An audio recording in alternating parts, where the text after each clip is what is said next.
백신 회사와 함께 저소득 국가의 어린이에게 백신을 보급하고 있는 빌 게이츠의 활동은 수익 사업이 아닌 자선 사업이라는 겁니다.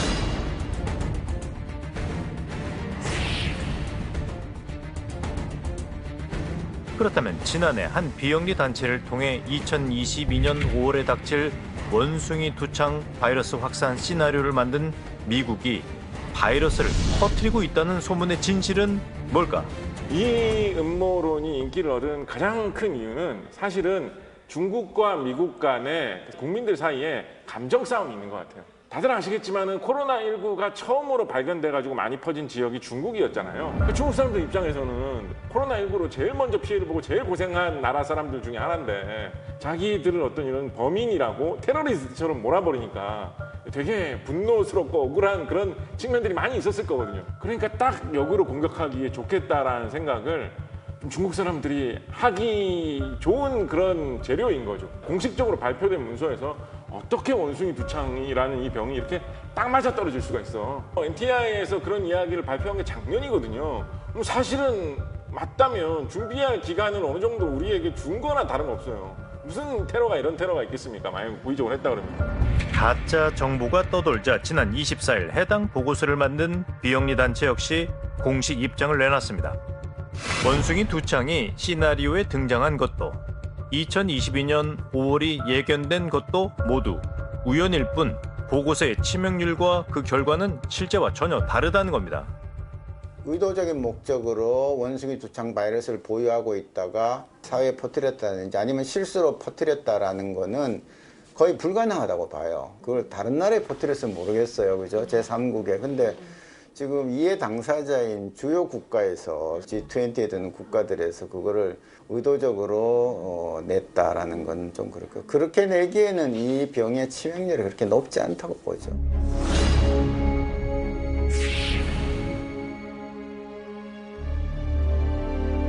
그런데 최근 세상을 떠들썩하게 만든 또 하나의 소문이 등장했습니다. What's unusual is to have these numerous cities, two continents, so far involved at the same time. But the community transmission is largely centred in urban area, and we are predominantly seeing it in individuals who self-identify as gay or bisexual, or other men who have sex with men. 확진자가 대부분 남자고 성소수자가 포함됐다는 사실이 알려지며 원숭이 두창이 공성 간의 성관계에 의해 감염되는 일종의 성병이라는 괴담이 퍼져나온 겁니다. 소문이 돌자 낯선 전염병에 대한 불안은 성소수자에 대한 혐오로 바뀌어갔습니다. 기사를 읽거나 뉴스를 보거나 하면 성관계를 통해서 아니면 성소수자들에 의해서 뭔가 이 질병이 뭔가 계속 퍼지는 것처럼 남자들끼리 성관계를 했을 경우나 접촉이 됐을 경우에 이제 전염이 되는. 게다가 원숭이 두창이 확산되기 전 유럽에서 열린 성소수자들의 파티가 있었다는 사실이 알려지며 의혹은 확신으로 굳어지는 듯 보였습니다. 하지만 전문가들은 원숭이 두창이 성접촉으로 전염되는 게 아니라고 입을 모읍니다.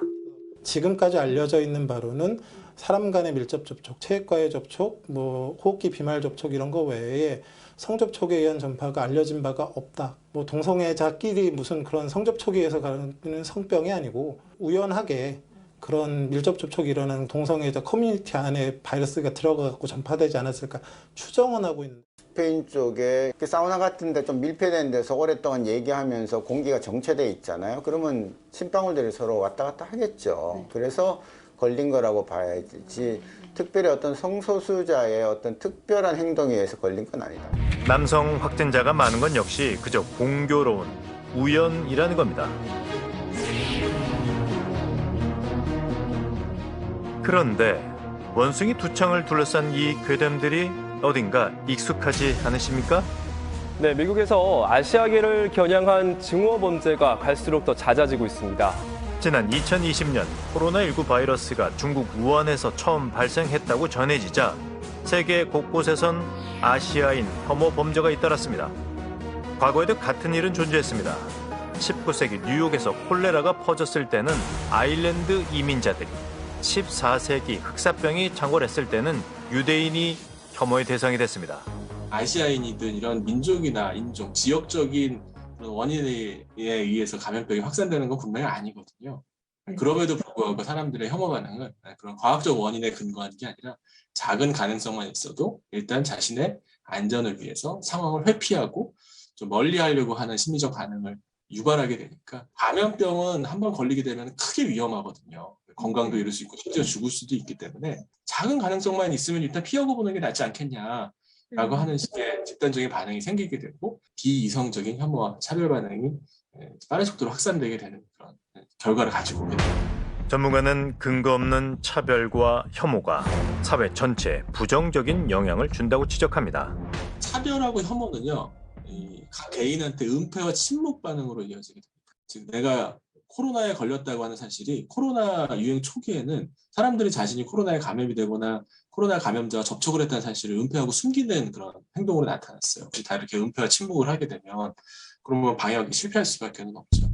혐오로 확산 가능성을 줄이던 과거와 달리 현대 사회에선 정확하고 많은 정보를 공유하는 것이 최선의 방역이라는 겁니다. 독감의 100배인데. 독감은 몇 %? 0.1%.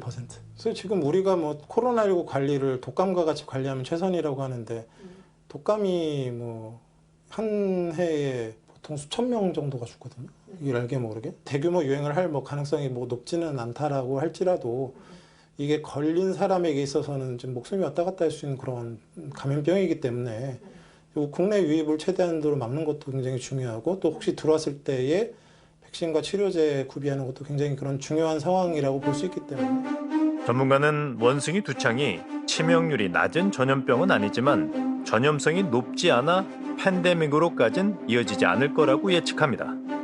그래도 안심할 수 있는 게 미국 FDA에서 승인된 치료제가 있어요. 그것도 원숭이 두창 치료제라기보다는 두창 치료제라고 봐야 되겠죠. 근데 바이러스의 종류가 크게 다르지 않기 때문에 아마 치료가 될 거다 그렇게 보고 있죠.